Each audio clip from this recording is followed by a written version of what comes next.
título del mensaje, preparados para la batalla. Vamos a decir, preparados para la batalla. Ok, más o menos. Y de nuevo, insisto, algunas personas se preguntan, ¿y el pastor por qué nos hace repetir? No es que yo quiera hacerlos repetir, es que son elementos de comunicación que nos sirven para conectarnos, nos sirven para percibir.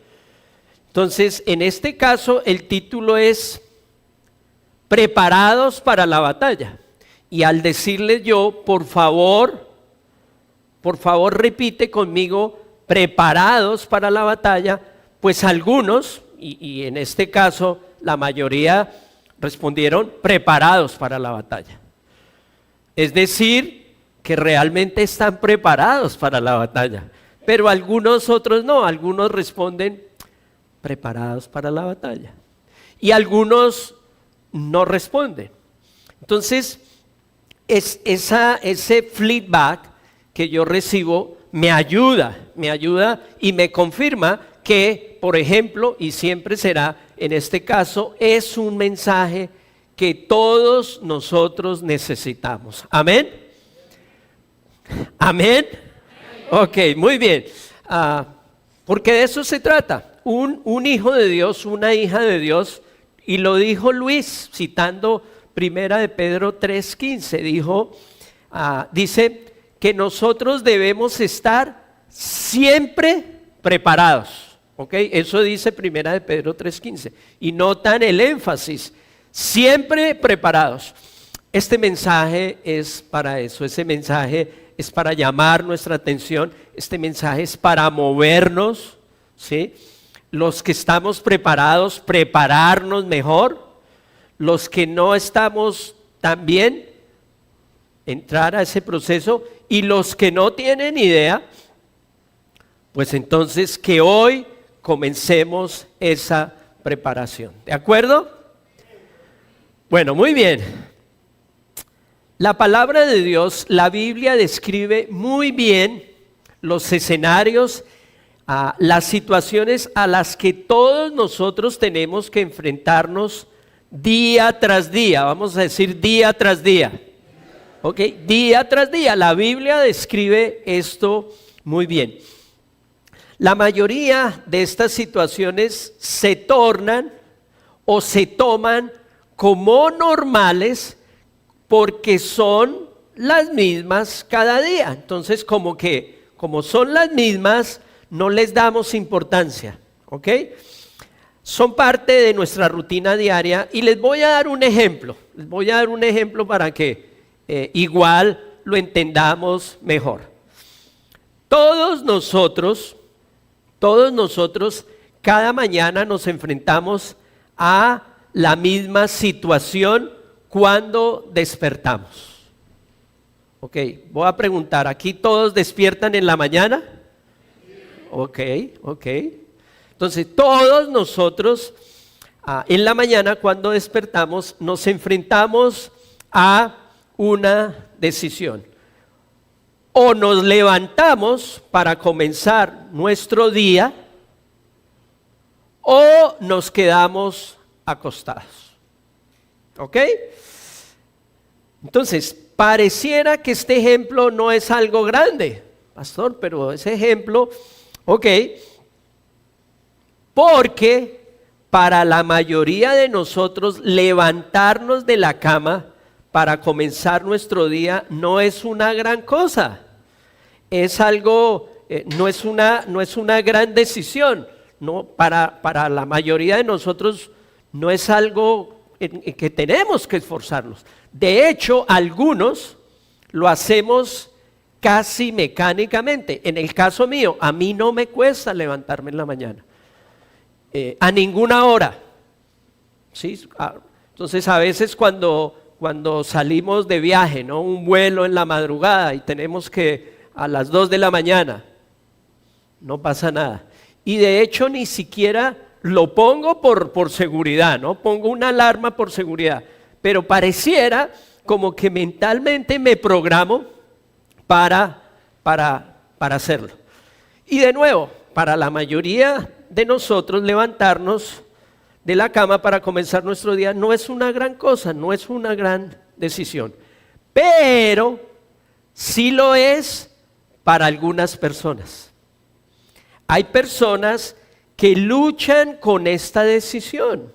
Hay personas que les cuesta muchísimo levantarse en la mañana. Para ellos esto es una lucha. Y recuerden, estoy dando un ejemplo general, ¿ok? Por eso pregunté, ¿quiénes se despiertan en la mañana? Todos. O sea, por favor, nadie vaya a tomar esto personal. Tengo este ejemplo y tengo otro más adelante, pero yo no sé si tú te levantas temprano, tarde. Esto es simplemente un ejemplo para hablar de que todos estamos en función de enfrentarnos a ciertos escenarios. Voy a citar algunas razones por las cuales a estas personas les cuesta levantarse de la cama. Algunos porque tienen condiciones físicas que los limitan en este sentido. Entonces, pues es muy razonable. Otros porque están siendo presa de estados de ansiedad o depresión que les atormenta y llega al punto de no querer salir de la cama. Y a otras personas por pura y física pereza. Espero que ese no sea el estado de ninguno de nosotros, pero si es, no te preocupes que para eso vinimos. Así como este ejemplo, todos nosotros diariamente nos estaremos enfrentando a variadas situaciones. Más situaciones. ¿Qué vamos a escuchar y a quiénes vamos a escuchar? Todos nos vamos a enfrentar a eso. ¿Qué vamos a ver y mirar en nuestros celulares?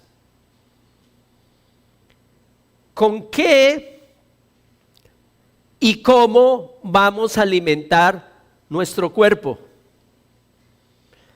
¿Vamos a orar y hacer nuestro devocional diario o no lo vamos a hacer? De nuevo, son circunstancias a las que todos nosotros, este mensaje es para la iglesia,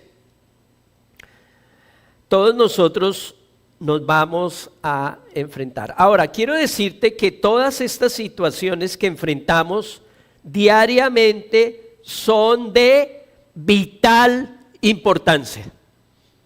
Y la palabra vital significa vida.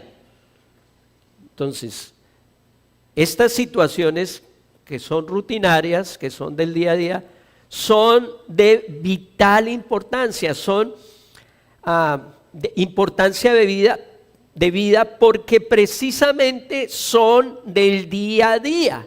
Y por ser del día a día, estas determinan el tipo de vida que estamos llevando. Ahora, al lado de estos escenarios también estaremos enfrentados a situaciones que ya no se presentan diariamente, sino que se dan eventualmente. Situaciones en las que necesariamente tú y yo no tenemos una directa influencia o responsabilidad.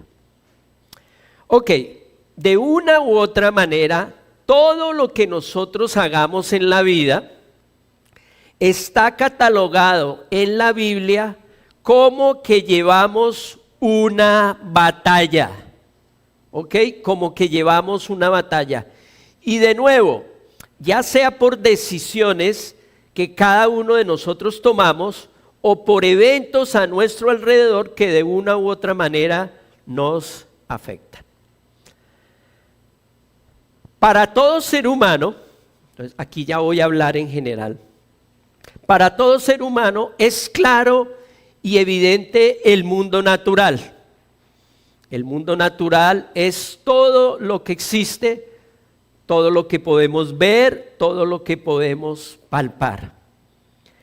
Pero la Biblia nos habla no solamente de un mundo natural, sino también de un mundo espiritual. ¿Ok? Un mundo espiritual que rige y que dirige al mundo natural. Entonces, puedo citar simplemente Génesis 1:1. Dios en el principio creó los cielos y la tierra. Los cielos y la tierra, ¿qué es? El mundo natural. Amén. Y Dios, siendo el eterno y siendo espíritu, crea el mundo natural. O sea, el mundo natural proviene de lo sobrenatural, de lo espiritual. Ahora, hablando del mundo espiritual en general, la Biblia nos enseña que en este mundo espiritual hay una lucha entre dos ejércitos.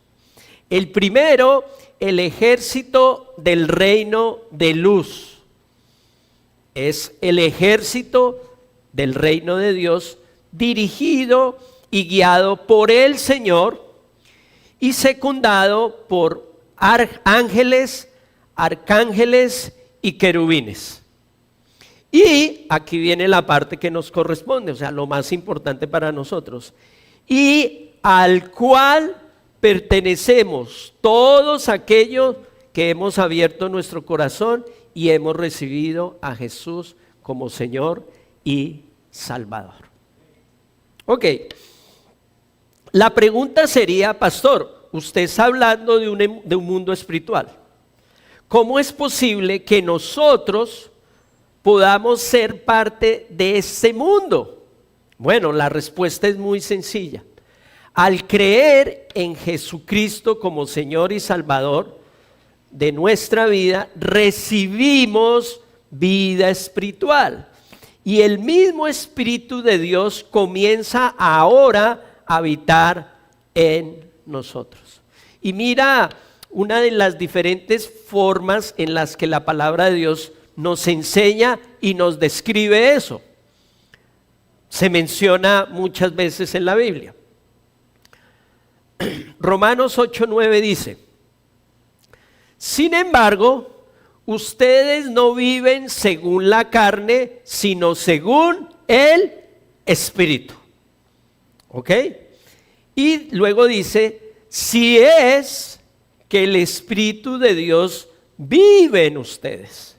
Y si alguno no tiene al Espíritu de Cristo, no es de Cristo. Entonces, aquí claramente nos está mostrando los dos escenarios. Amén. Nos está mostrando los dos escenarios. El escenario nuestro como hijos de Dios, y asegura que nosotros no solamente tenemos vida espiritual, sino el Espíritu Santo, el Espíritu de Dios habita en nosotros. Pero también habla del no creyente. Y ahí dice muy claro: el que no tiene al Espíritu no es de Cristo. Pero para corroborar más este principio, ahí adelantico en el verso 11 dice lo siguiente: y si el Espíritu de aquel que levantó a Jesús de entre los muertos vive en ustedes, el mismo que levantó a Cristo de entre los muertos también dará vida a sus cuerpos mortales por medio de su Espíritu. Y una vez más, el énfasis, que vive en ustedes. Amén. Entonces, establezco todo esto para afirmar, para que el que no tenga conocimiento de este principio, de esta verdad, hoy lo tenga y sea libre. Es clarísimo. Podemos decir entonces que como hijos, hijas de Dios, ya no somos tan solo seres naturales, sino que ahora también somos espirituales. Y vamos a decirlo entonces. Movemos, gracias. Entonces lo puse ahí para que lo podamos decir todos juntos. Vamos a decir, si creo en Jesús, entonces aquí los varones vamos a decir hijo y las mujeres van a decir, por supuesto, hijas. De nuevo, si creo en Jesús, soy de Dios y pertenezco a su ejército. Amén. Démosle un aplauso al Señor. Todo aquel que ha abierto su corazón y ha recibido a Cristo como Señor y Salvador de su vida, pertenece al ejército de Dios. Ahora, no somos solo parte del ejército, porque pues sería fácil, ¿no? Soy parte del ejército y ya. No solamente somos parte, sino somos parte activa de este ejército. Vamos a decir parte activa. Ok, todos activos vamos a decir parte activa. Ok, muy bien, somos parte activa de este ejército. La carta a los Efesios, que es la carta que acabamos de terminar hace un mes y medio de estudiar todos en los miércoles en nuestros altares familiares, describe muy bien esa parte activa de cada uno de nosotros. Mira cómo lo dice en el verso 12. Tengo el verso 11 y 12, pero vamos a leer primero el 12. Dice, porque nuestra lucha, entonces, nuestra lucha parte activa, ¿ok? No es la lucha del vecino, no. Nuestra lucha, parte activa, no es contra seres humanos. ¿Ok? Entonces está hablando de esa parte activa, está hablando de que somos guerreros, guerreras del ejército de Dios y que llevamos todos una lucha. ¿Ok? Y dice que no es contra seres humanos, no es una lucha ahora natural, sino contra poderes, contra autoridades, contra potestades que dominan este mundo de tinieblas, contra fuerzas espirituales malignas en las regiones celestiales. ¿De acuerdo, iglesia? Entonces ahí está clarísimo. Somos parte del ejército del Señor. Nuestra lucha es una lucha espiritual en esencia, ¿ok? Y luchamos contra autoridades, gobiernos de tinieblas.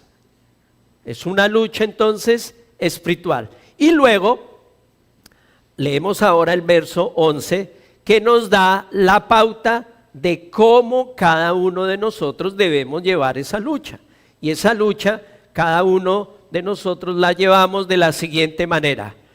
Pónganse toda la armadura de Dios para que puedan hacer frente a las artimañas del diablo. Amén. Entonces el pastor Camilo nos describió muy bien, el apóstol Pablo lo hace. En el capítulo 6, el pastor Camilo hizo un estudio muy profundo y muy descriptivo de lo que es de cada elemento, la coraza de justicia, el escudo de la fe, la espada del Espíritu, el casco de la salvación, el calzado para llevar las buenas nuevas de salvación. ¿Lo recuerdan? Ok. La armadura de Dios, entonces, lo podemos resumir como la persona de Cristo Jesús en nuestra vida y toda su obra, Esa es la forma como tú y yo debemos enfrentar esa guerra espiritual. con la armadura de Cristo. Y es solo en esa forma que podremos hacer frente a las artimañas del diablo, al ataque del enemigo.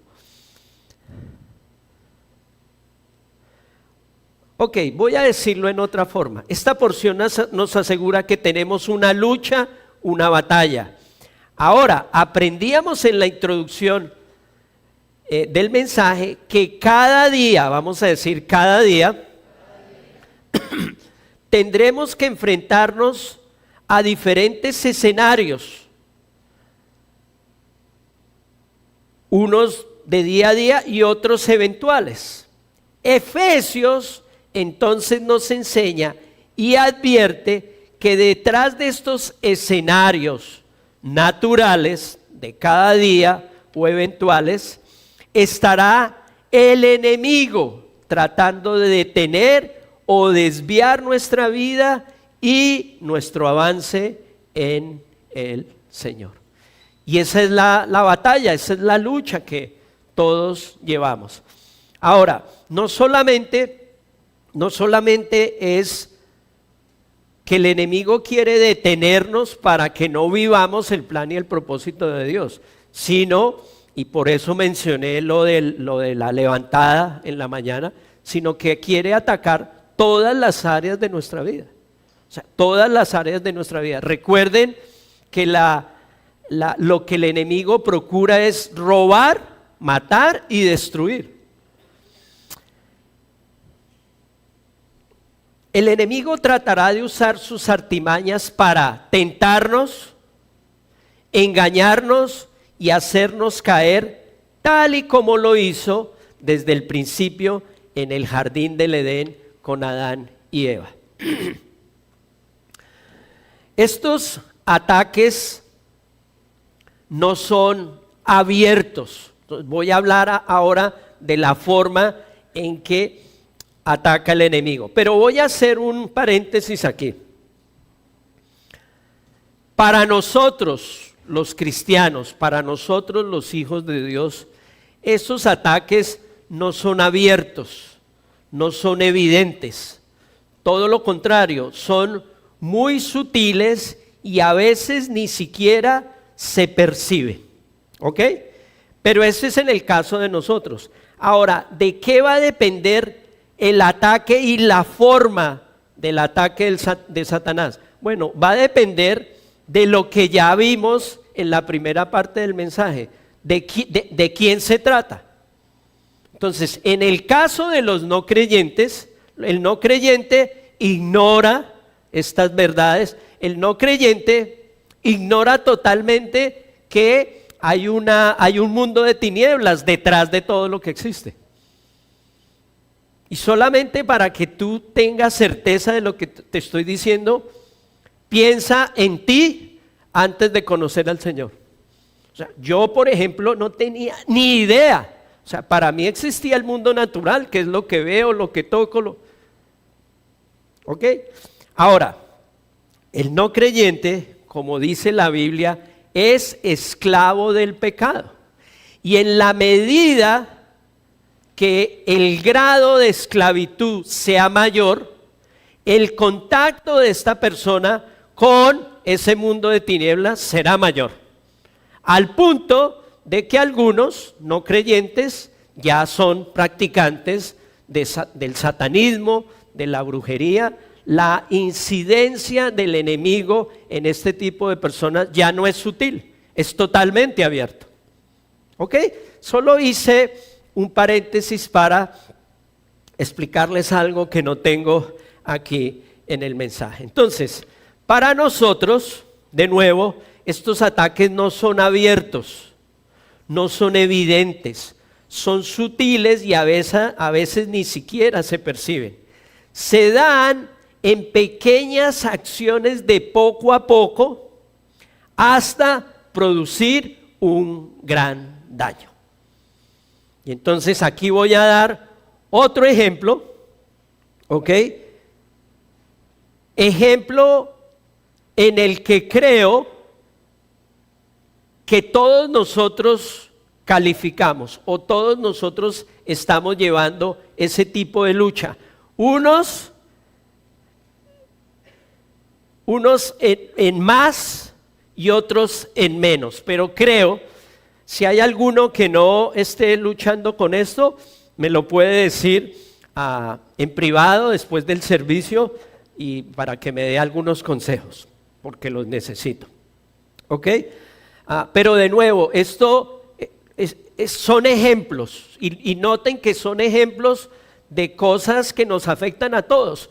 No, el ánimo de la preparación de este mensaje no es hablar particularmente de alguien aquí. ¿De acuerdo, iglesia? Ahora, yo me dejo guiar por el Espíritu Santo y espero que el Espíritu de Dios hable con particularidad a la necesidad y a la debilidad de tu vida. ¿Amén? Ok, listo. Entonces está clarísimo. Vamos entonces con el ejemplo. Este ejemplo nos habla y tiene que ver con nuestra alimentación y salud. ¿Ok? La forma en que nos alimentamos y nuestra salud. Tú y yo no cogemos sobrepeso de un día para otro. Entonces, les voy a hablar de mí. ¿Ok? Entonces el vestido ayuda, ¿no? El pastor usa poses y... ¿Ok? ¿Qué aparece? Un estómago, ¿no? Tengo alrededor de 6 libras de sobrepeso en lo que se ve. ¿Ok? En los brazos, gracias a Dios, no ha llegado esa calamidad y tengo que guardarme y tengo que cuidarme, ¿ok? Pero yo mismo me pongo como ejemplo porque creo que todos nosotros de una forma u otra luchamos con la forma en que nos alimentamos. Ahora, este sobrepeso yo no lo cogí en el invierno. No, este sobrepeso lo he cogido en el transcurso como de unos 6 años. Lo que pasa es que no lo he dejado avanzar. Entonces, la ilustración es para decirles que el ataque del enemigo no se da súbitamente. O sea, nadie se come una bandeja paisa y se sube 20 libras de peso. No, poquito a poquito, fue poco a poco. Entonces, no cogemos sobrepeso de un día para otro, es poquito a poquito por una mala, desbalanceada y exagerada ingesta de alimentos. Al punto que el cuerpo se enferma y en muchas ocasiones esto nos puede llevar incluso a emergencias hospitalarias. Y de nuevo, amada iglesia, este es solo un ejemplo de las decenas de escenarios y situaciones a las que, como ya dijimos, todos nosotros nos vemos enfrentados cada día. Lo que pasa es que la obesidad para los últimos 20 años se ha convertido en una pandemia. Entonces, el COVID fue una pandemia y pues miren todo lo que pasó y fue abierto el ataque y murieron muchas personas y no solamente fue un ataque que afectó mortalmente a mucha gente, sino psicológica y emocionalmente también a otro tanto. Pero noten que lo de la obesidad no... Sí, la gente especializada, la Organización Mundial de la Salud y todo, hablan sobre el tema. pero seguimos comiendo y nos seguimos engordando. Ese es el punto, ¿no? Pero seguimos en nuestros celulares, viendo lo que no debemos, gastando el tiempo que no debemos gastar. Y bueno, ahí está para que particularmente cada uno recibamos nuestra porción. Son 3 los enemigos que tenemos. El primero ya lo vimos, Satanás y sus demonios. Puede actuar y puede ejercer una acción sobre un hijo de Dios, pero es una acción limitada, vamos a decir limitada.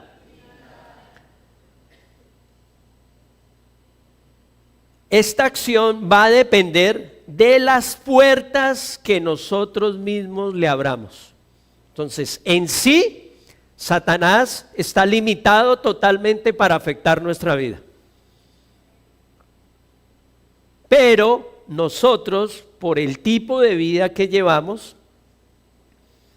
abrimos puertas, y entra sigilosamente.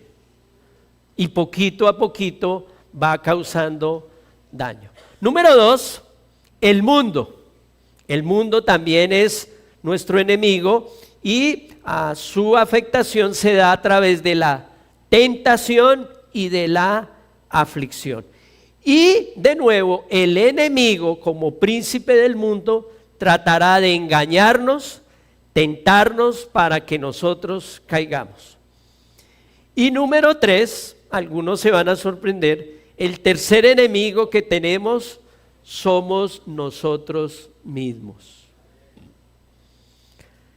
Nosotros mismos en nuestra parte natural, en nuestra carne, tenemos todavía una tendencia a pecar.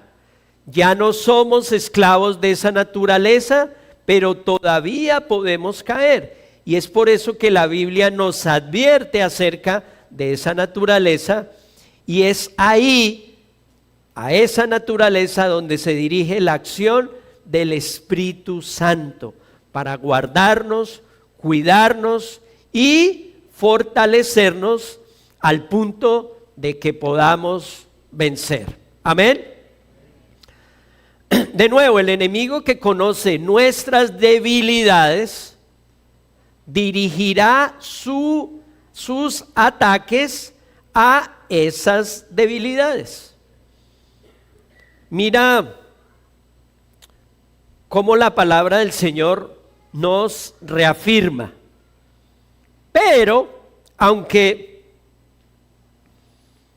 esa es la intención del enemigo, ese es el target de Satanás para nosotros, los hijos de Dios, la palabra de Dios dice que en cada uno de esos ataques somos más que vencedores. Amén. Y la vamos a leer para los que no la conocen. Dice Romanos 8, 37, 39. Entonces dice, sin embargo. Entonces, ¿qué quiere decir ese sin embargo? Hemos estado hablando de que llevamos una lucha, que es una lucha espiritual, no es contra carne ni contra sangre, que esa lucha se da en lo natural, pero es una lucha espiritual que no alcanzamos a percibir porque se da en acciones ordinarias y rutinarias de nuestra vida. Que la vida de nosotros es, como hijos de Dios, somos guerreros espirituales, somos guerreros del Señor. ¿Ok? Y entonces ahora Pablo dice, sin embargo, porque el panorama, hasta este momento el panorama sería caótico, sería desesperanzador. Yo no tendría oportunidades. ¿Ok? Pero la Biblia dice, sin embargo, en todo eso somos más que vencedores. Amén. Amén, iglesia. Entonces, de nuevo, yo solamente uso algunos ejemplos, abro mi corazón, pero Dios hoy está hablando a tu vida. Dios está hablando a tu vida y te está diciendo, en esa lucha que tú llevas, en la particularidad, en las debilidades particulares de tu vida, en todo eso, tú eres más que vencedor, más que vencedora. Amén. Por medio de aquel que nos amó. Y entonces mira cómo lo describe. Pablo lo tenía clarísimo. Pablo tenía clarísima su identidad como hijo de Dios, tenía clarísimo su llamado, tenía clarísimo el plan y el propósito de Dios para su vida. Pablo lo tenía clarísimo y por eso dice, pues estoy convencido. Y mira ahora lo que menciona, que ni la muerte ni la vida, ni los ángeles ni los demonios, la lucha espiritual que llevamos, ni lo presente, es decir, ni lo que estoy pasando ahora, ni lo porvenir, es decir, ni lo que me pueda pasar adelante, ni los poderes, ni lo alto, ni lo profundo, ni cosa alguna en toda la creación podrá apartarnos del amor que Dios nos ha manifestado en Cristo Jesús, nuestro Señor. Amén. Démosle un aplauso al Señor, iglesia. Recíbelo, es para ti. Es para ti, es para mí. Nada. O sea, sí, llevamos una lucha, es diaria, sutil. El propósito del enemigo es robar, matar y destruir, pero ya fue vencido. Ya fue vencido por el Señor. Ahora, en el Antiguo Testamento, y ya entró a la tercera y última parte del mensaje, dividiéndolo en 3 partes, encontramos en el Antiguo Testamento cómo el Señor dirigió a su pueblo para darles la victoria en innumerables batallas. Entonces, les recuerdo una, la batalla del pueblo de Israel, donde David venció a Goliat. ¿Ok? Y entonces encontramos eso, encontramos en la Biblia que el Señor dirigió a su pueblo para darle la victoria en innumerables batallas. Batallas que se dieron en contra de pueblos idólatras llenos de pecado y maldad. Ahora, esas batallas del Antiguo Testamento, nosotros las ponemos en el contexto de la gracia y entonces en el contexto de mi vida, la vida de mi familia y aún la vida de nuestra iglesia. Estas batallas entonces prefiguran eso. Esas batallas que se dieron en el Antiguo Testamento prefiguran de lo que hablamos en la primera parte del mensaje, de la batalla, de la lucha que cada uno de nosotros, que cada una de nuestras familias y nuestra iglesia llevamos en el Señor. Dios, el Señor, le ordenaba entonces al pueblo a ir a la batalla con la seguridad de que Él estaría con ellos y les daría la victoria. Amén. Ok, pero déjame decirte que un número significativo en estas batallas, el pueblo fue derrotado. Y no se habla mucho de eso. De hecho, escuché a alguien una vez decir que el pueblo de Dios ganó todas sus batallas. Error. Entiendo que lo que esa persona quiso decir es que Dios no ha perdido ninguna batalla. Pero cuando vamos a la Biblia, hacemos un análisis, un estudio, encontramos lo que les estoy compartiendo. Un número significativo de estas batallas terminaron en derrota. Y fueron derrotados no porque Dios los hubiera abandonado a su suerte, sino fueron derrotados por su desconfianza, su duda o falta de fe y por su desobediencia. 3 factores que determinaron esas derrotas. Por lo general, nosotros los pastores, y voy a hacer una autocrítica, no voy a hablar de los pastores, sino voy a hablar de nosotros los pastores o predicadores, preparamos mensajes con estas batallas, donde el pueblo recibió las victorias y la gloria de Dios venía sobre ellos. Como les dije, hoy vamos a ver en forma resumida, porque pues ya no me queda sino una tercera parte, en una forma resumida, no las victorias, sino las derrotas y por qué cayeron tan bajo. Entonces, ¿cuál es la idea de presentar esta parte del mensaje así? La idea entonces es tomar estos nefastos sucesos y de nuevo situarlos en el contexto de nuestra vida y nuestra relación con Dios, de nuestras familias y de nuestra iglesia. ¿Para qué? Para ver esos errores y no volverlos a cometer. ¿Amén? Están muy calladitos. ¿Están cansados ya? Son apenas las 2:05. Usualmente terminamos 2:30 o 2:40. ¿Están en ayuno? Sí, porque a veces el hambre también limita nuestra atención, y también si estamos acostumbrados a cierta cantidad de alimentos, esos alimentos son los que producen energía para que nos podamos mantener estables. 30 minutos no me voy a demorar mucho menos, así es de que no perdamos el impulso, vamos a seguir con ánimo hasta el final del mensaje. Les decía entonces que la idea es esa. De hecho está dentro de mi llamado como pastor.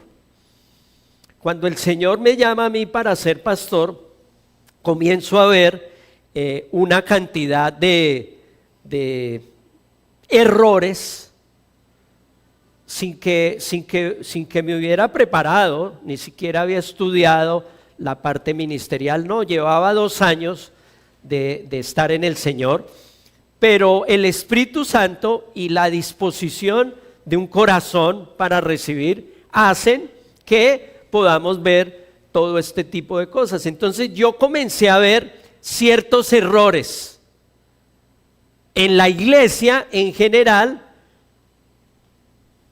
que cuando hacía una comparación con las Escrituras no tenían nada que ver. ¿Ok?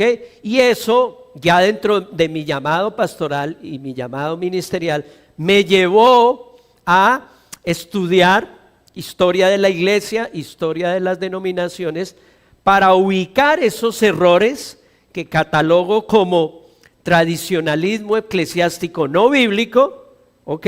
Y usarlos para predicar la palabra de Dios a una iglesia con un llamado como el de nosotros, una iglesia integral. Entonces, no se trata de ubicar los errores para juzgar, no, se trata de ubicar esos errores y que el Señor nos los muestre para nosotros procurar no cometerlos. Amén. Entonces esa es la idea en esta parte del mensaje. No hubo muchos errores, hubo pérdidas, hubo batallas perdidas, y la idea es verlos, por qué se dieron, para nosotros no volverlos a repetir. En la Biblia, el pueblo escogido de Dios, Israel, experimentó derrotas y sufrimiento a pesar de ser el pueblo elegido por Dios. Estas derrotas a menudo fueron resultado de, ya lo cité, lo repito, de la desobediencia y la falta de fe del pueblo. Sin embargo, las Escrituras también muestran que Dios usó estas derrotas para probar y purificar a su pueblo y para demostrar su poder y su fidelidad. Vamos entonces a verlas. Derrotas del pueblo escogido. La primera que encontré fue la derrota en Jai. A pesar de la victoria inicial en Jericó, no sé si recuerdan, una victoria asombrosa, sobrenatural, que Dios le da al pueblo de Israel. A pesar de esa victoria, Israel sufrió después una derrota humillante. Y la causa fue por la desobediencia de uno de sus líderes, Acán, quien tomó parte del botín prohibido, violando el mandato de Dios. Este personaje, un líder, tomó parte del botín. La avaricia y el amor al dinero lo llevaron a este líder a desobedecer las órdenes expresas del Señor y, por lo tanto, Dios no les permitió que tuvieran victoria. Todo lo contrario, fracasaron rotundamente. En la conquista de Canaán, también es algo que la mayoría de nosotros conocemos. A pesar de las promesas de Dios, la conquista de Canaán fue gradual y no siempre exitosa. La desobediencia y la falta de fe de los israelitas retrasaron completamente la posesión de la tierra. Una vez más, la falta de fe, ahora el inconformismo, un pueblo desagradecido totalmente, y desobediencia llevaron a que tomara muchísimos más años y tuvieran que pasar por momentos muy, pero muy difíciles. Y por último, quiero mencionar la caída de Israel y Judá. Se conocen en la Biblia como los reinos del norte y del sur, y caen derrotados por las divisiones internas. Entonces yo les decía, pongamos esto en el contexto de mi fe, de mi familia y de mi iglesia. Familias, esposos, esposas, muchísimo cuidado con las divisiones, muchísimo cuidado con trabajar divididos, con no ponernos de acuerdo en el nombre del Señor. Porque en este caso, esas divisiones internas llevaron al pueblo de Israel no solamente al fracaso, sino a un tiempo de esclavitud. Divisiones internas, la idolatría.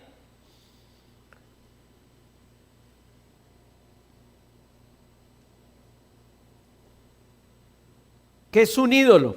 En una forma práctica. Un ídolo es cualquier persona, cualquier relación, cualquier actividad o cualquier cosa que llegue a ocupar la posición de nuestro Señor en nuestra vida. Entonces, un ídolo puede ser una persona, y voy a ponerlo dentro del contexto del matrimonio.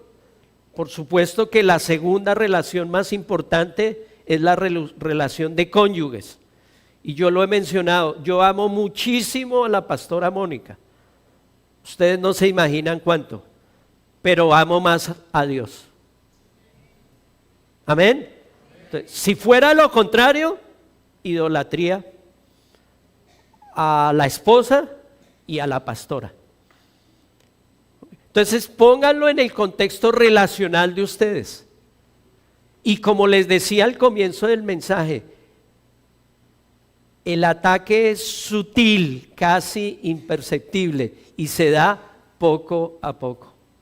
Poco a poco, un esposo o una esposa puede coger una dependencia insana de su relación conyugal, cuando primero no es Dios en su relación.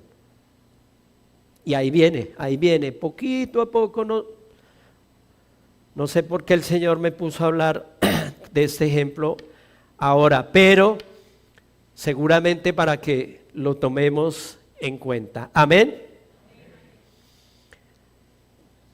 Y les hablaba de muchos escenarios. Los hobbies. Entonces, el deporte es muy bueno, es saludable, pero cógela suave. Porque para muchas personas el deporte es idolatría. El deporte entonces ahora reemplaza el lugar de Dios en sus vidas. Y por el deporte entonces es solo deporte. El gimnasio.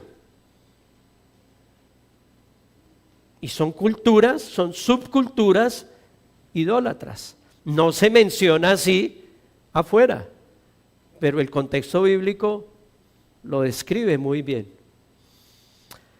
Ok.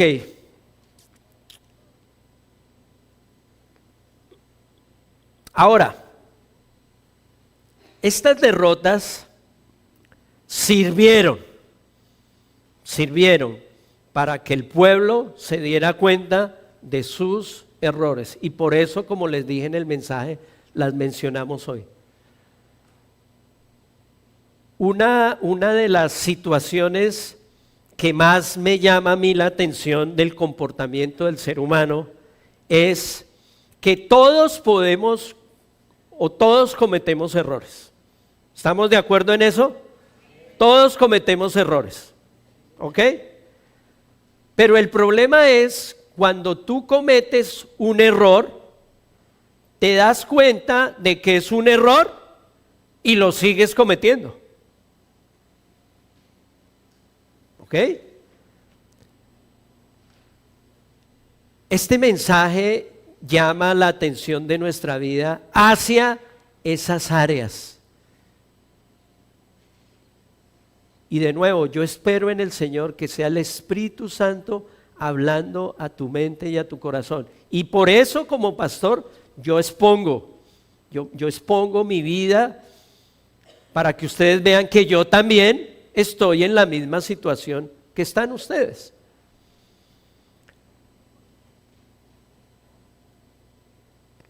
Vamos a ponernos de pie.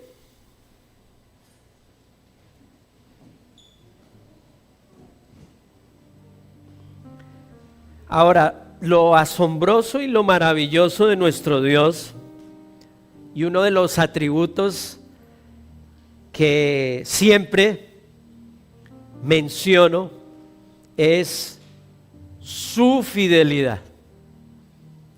Su fidelidad, porque a pesar de nuestra torpeza, a pesar de nuestra negligencia, a pesar de nuestro desorden, a pesar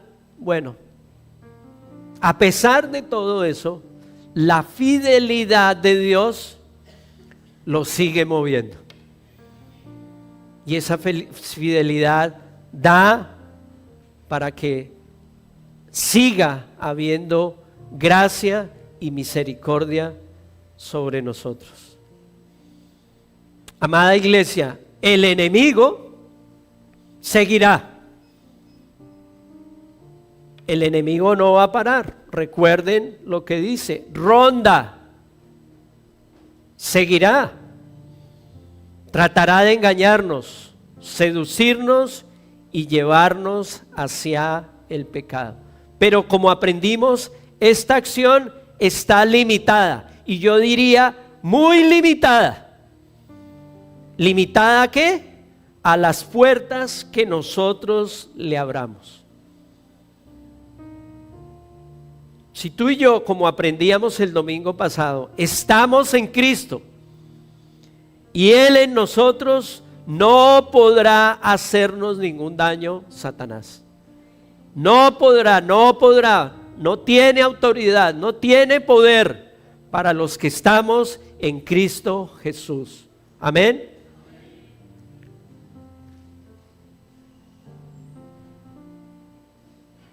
Vamos a orar y al final Después de la oración vamos a hacer una oración y declaración de la palabra de Dios. Cierra tus ojitos ahí donde estás. Padre Celestial, una vez más,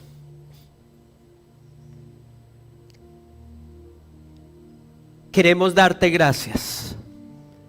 Gracias Señor, porque a través de tu palabra, que es la verdad, es evidente para nosotros que llevamos una lucha.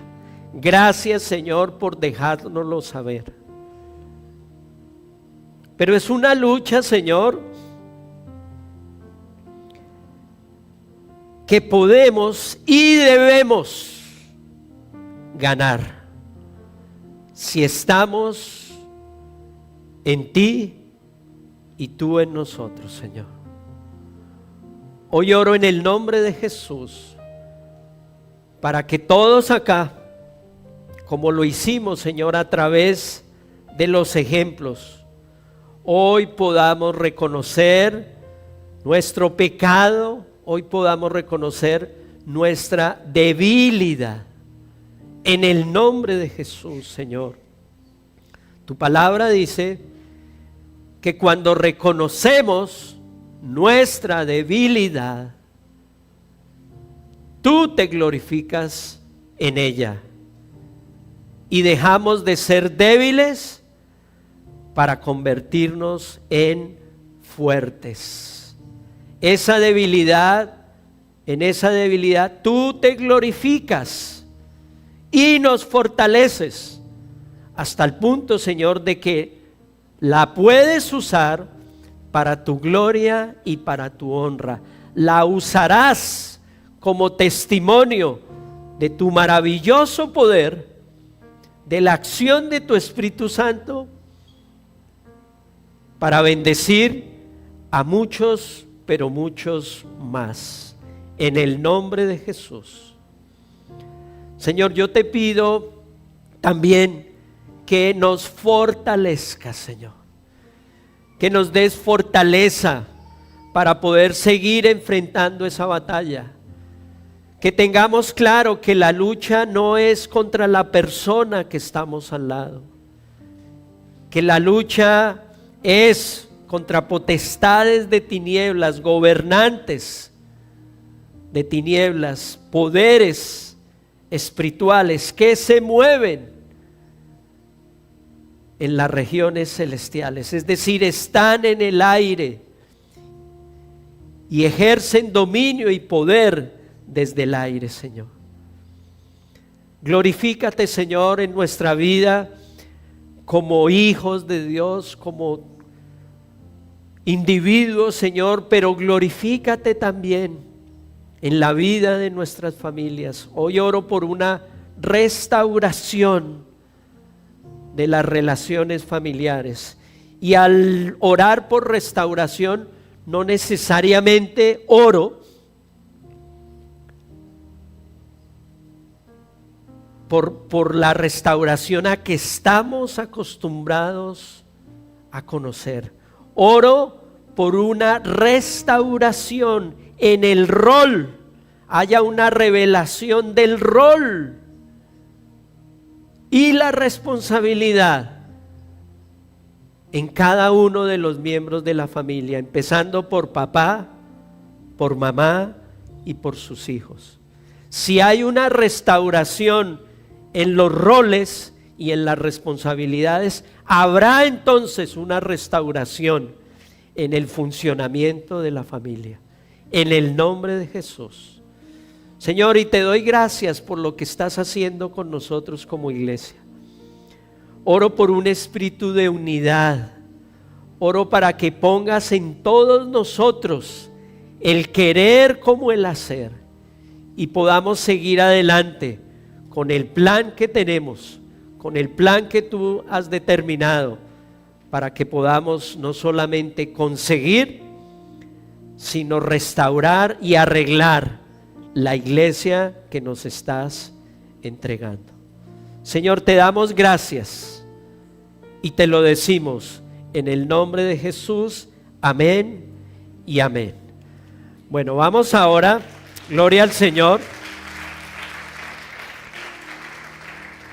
Siempre para estas ocasiones me gusta recordar esta maravillosa porción y Dios la trae a mi mente y a mi corazón. Segunda de Corintios 4, 8 al 10.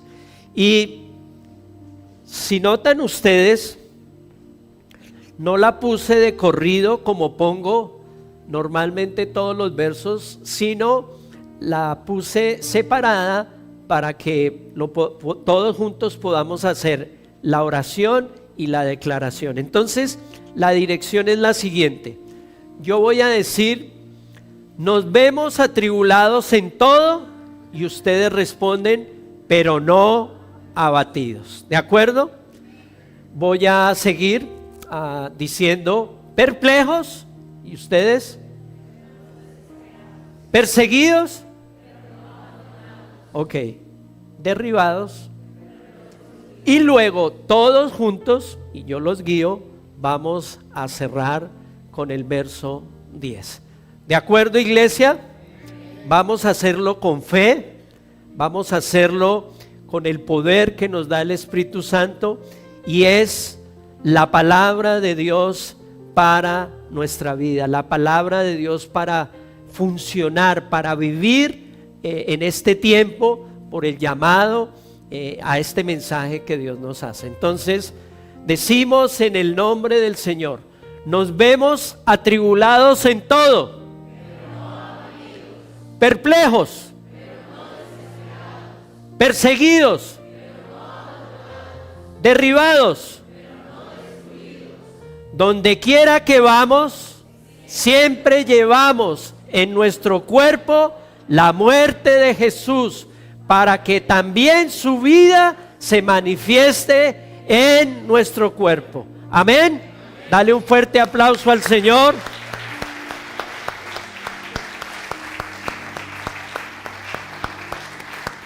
Es con el poder del Espíritu Santo que nosotros podemos vencer todas nuestras batallas, todas nuestras luchas. Muy bien.